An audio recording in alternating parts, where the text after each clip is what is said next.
Ito yung Curaçao kapag gabi. So maganda din yung mga lights nila dito. Ayan. Maganda din siya kasi under siya sa Dutch government, Amsterdam. So yung mga tao dito dalawa ang nationality. So they have Curaçao and then Dutch. So at saka yung population nila is only more than 100,000, like 115,000 legally. This is what the tourist guide said. So kunti lang sila dito.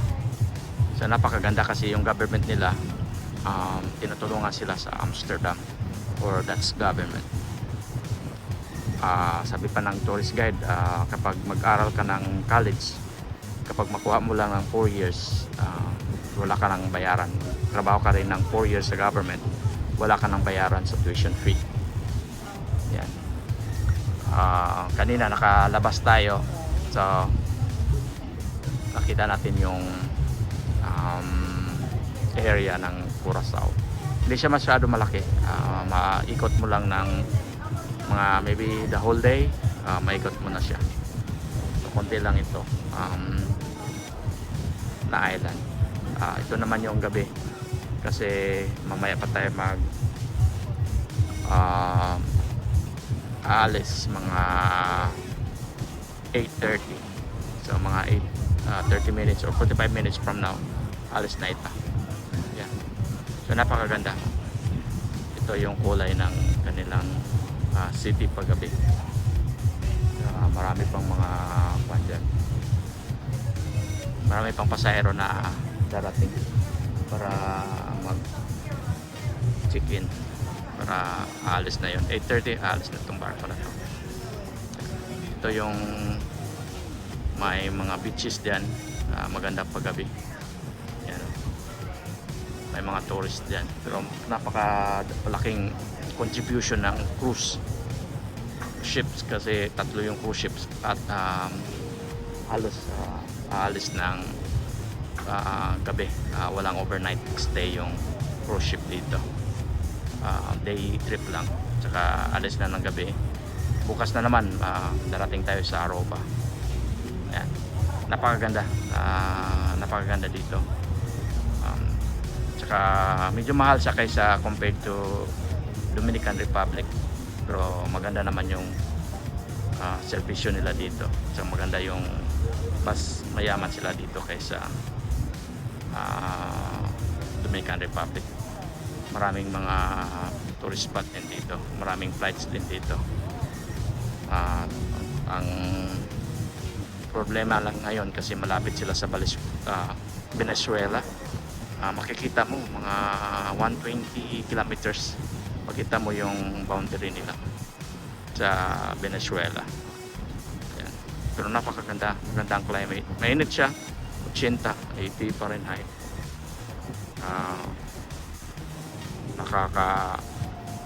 Itim din pag babad ka sa harap, pero maganda yung lugar nila. Ayan.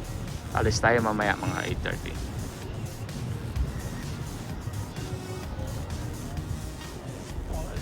Isa ka alis na. Ito yung Curaçao na gabi. So yung isang bago alis na.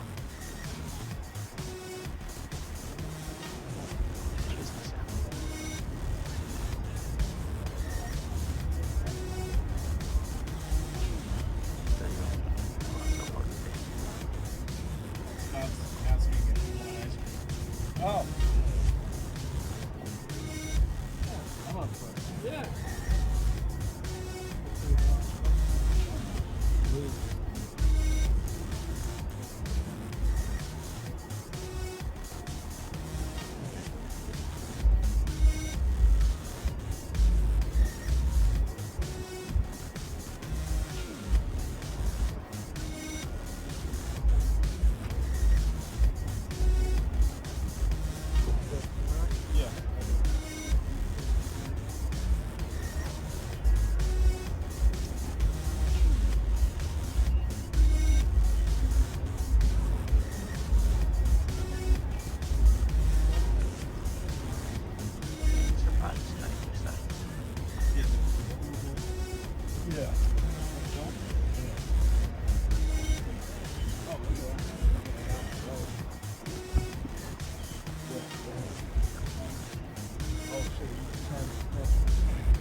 Yeah.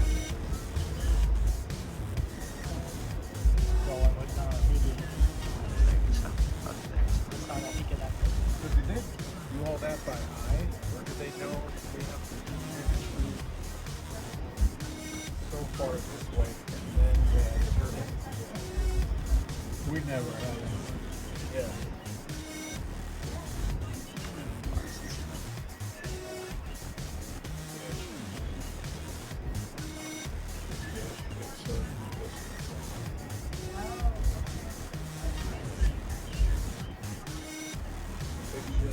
Yeah.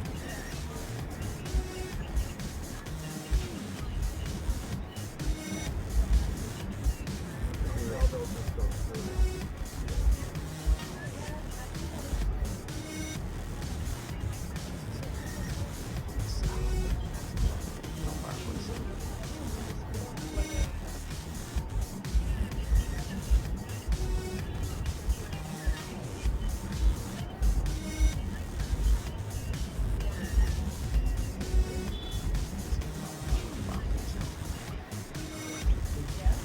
Water.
They said that Yeah. at that cafe.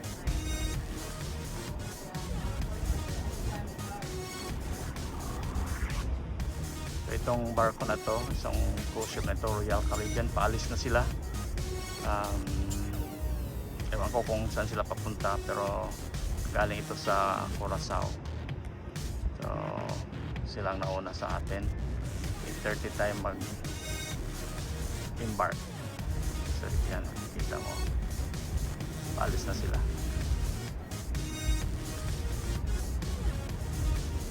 Unti-unti silang palayo. Ayan. Tingnan. So dito yung galing sila dito. Ito yung Curaçao paggabi. Ayan. So makikita natin yung mga lights nila dito.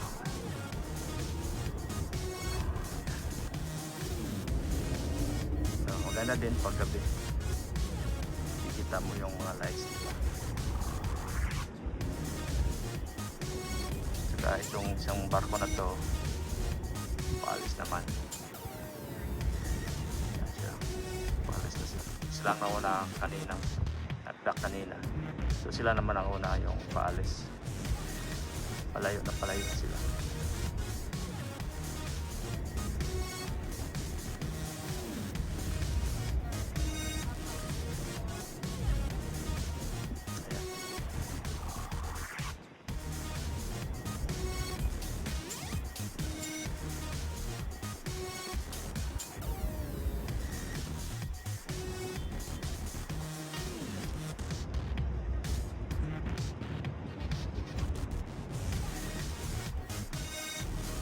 Alright. Yan na sila. Okay. Mamaya pa tayo paalis. Okay. Yan, palayo na yan. Palayo. Isang cruise ship. So, galing sila dito rin sa Curaçao. Pataon na sila naka-dock. So, muna rin sila umalis. magandang tingnan. No?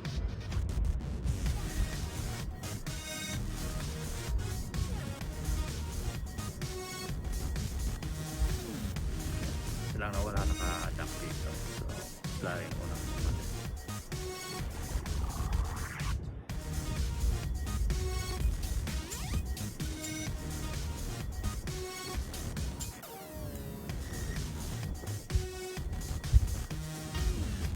Maganda hindi malakas yung hangin ngayon kaya muna natin para hindi maingay kasi kanina maingay malakas ng hangin.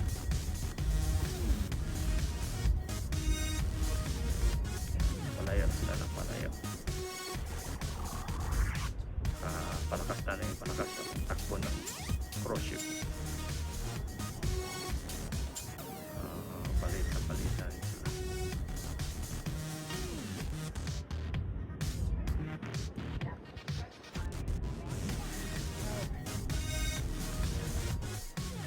Palayo na sila. Kaya nakikita.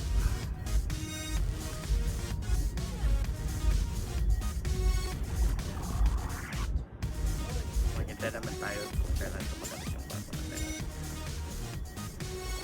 May fireworks doon.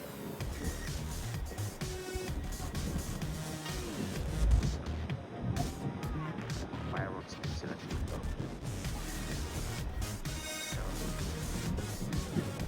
May mga fireworks sila.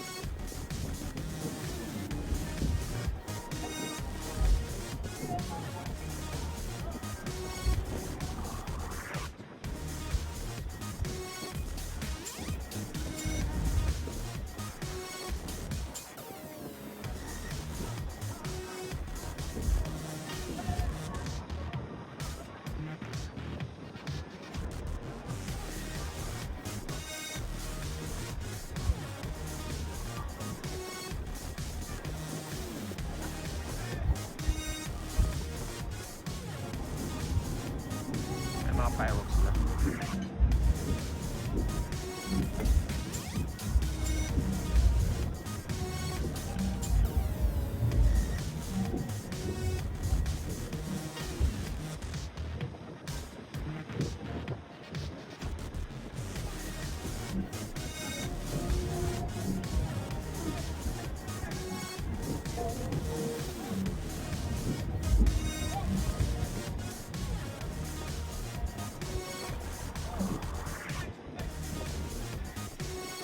Rapid na rin tayo para kita natin yung mga fireworks doon.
difference in walk.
Fireworks pa dito.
Alis na tayo. Manda na yung barko.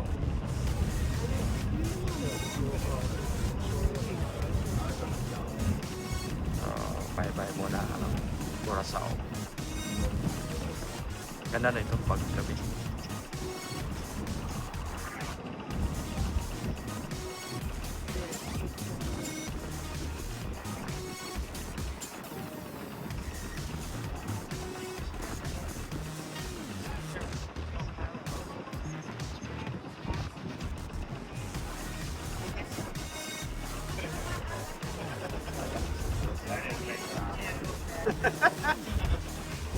I mean, found on him.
Curaçao kagabi.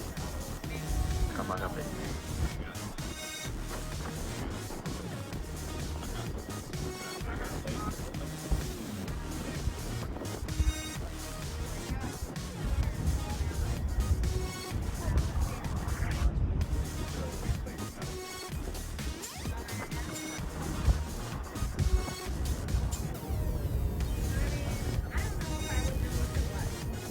To be honest, you know.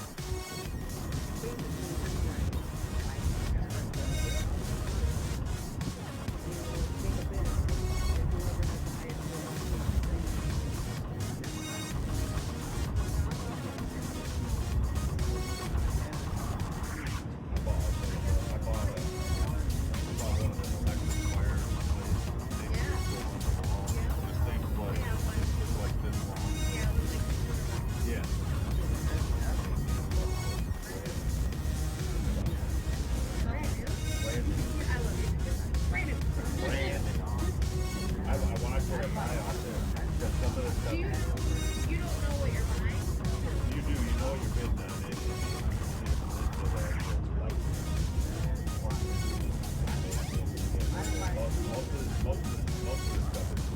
Will you get burned?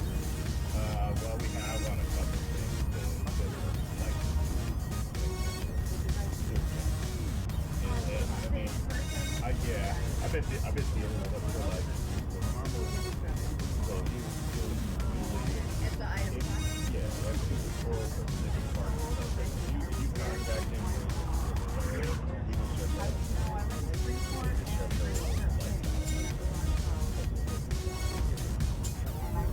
but yeah, so.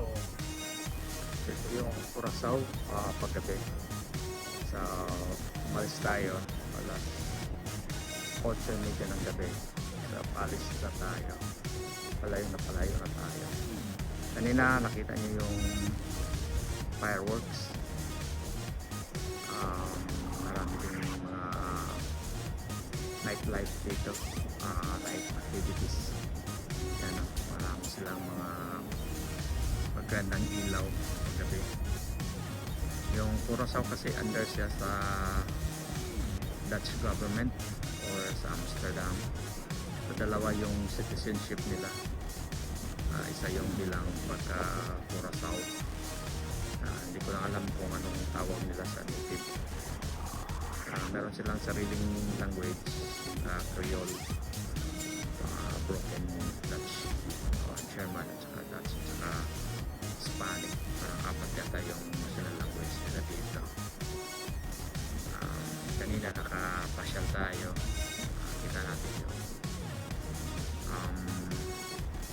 kanilang syudad at saka yung beach, Mambo Beach. The well-known beach dito, yung Mambo Beach.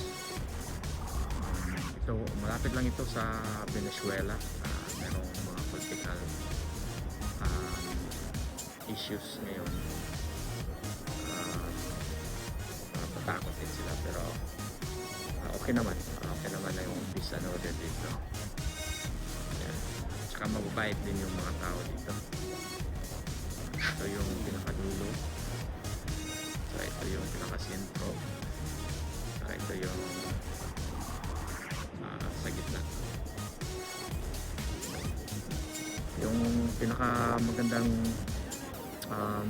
negosyo nila or trabaho nila dito yung meron silang oil refinery ng Shell, pero ngayon wala na, iniwan na, natapos yung kontrata.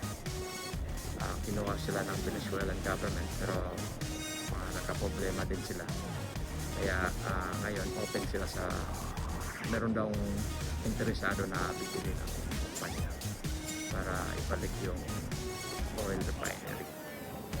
So, ito yun, dito sa Curaçao. Nakaganda lang dito kasi andal sila sa Dutch government. Yung pera nila is Curaçao golden, which equivalent to $6 sa 10 golden guilder, yung pera nila. May mga remembrance din tayo. kanina nabisitahan natin yung rock factory. Napakaganda kasi yung ginagawa nilang ram ay yung balat ng orange juice or yung orange. May mga plantation sila dito, so local produce lang yun dito sa Curaçao.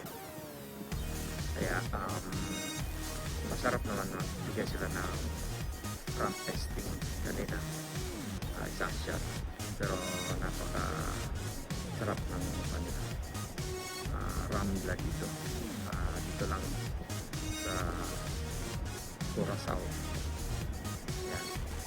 Part din ito sa Caribbean, isa sa mga Caribbean countries dito sa Curaçao, sa Caribbean countries. So bukas pa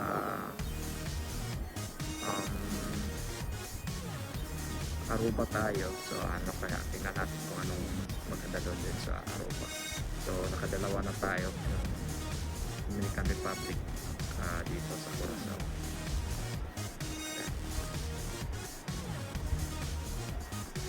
Alright, so muna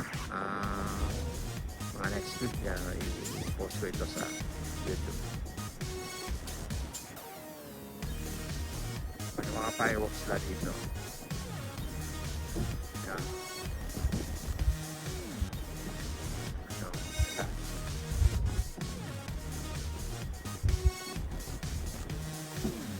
So, kanina pa yung mga fireworks nila sa iba't ibang lugar. Ito mas malapit sa atin.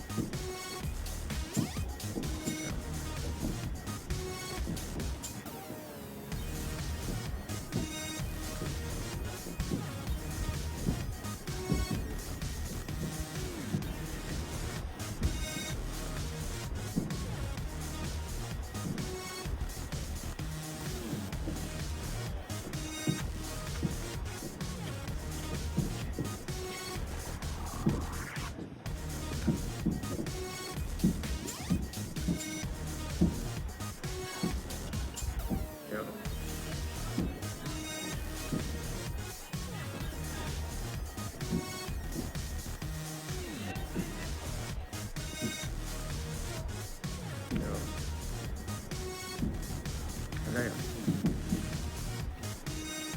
Kasi po, tourist spot ito.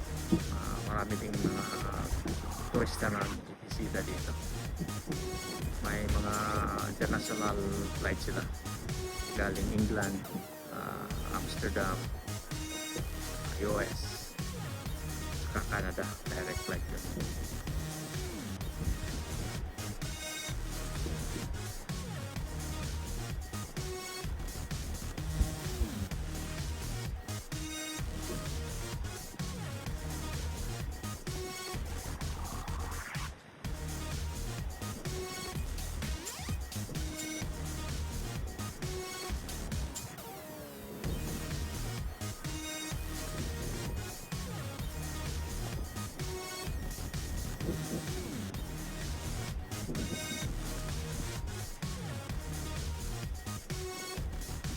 Dalawa pa lang area ito, pero next gabi lang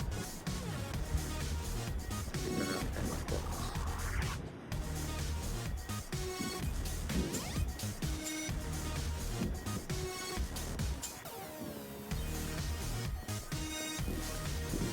Yan na lang tayo. Ay, sa kabila din.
na yata. Alright. Ganda din. Palabas na.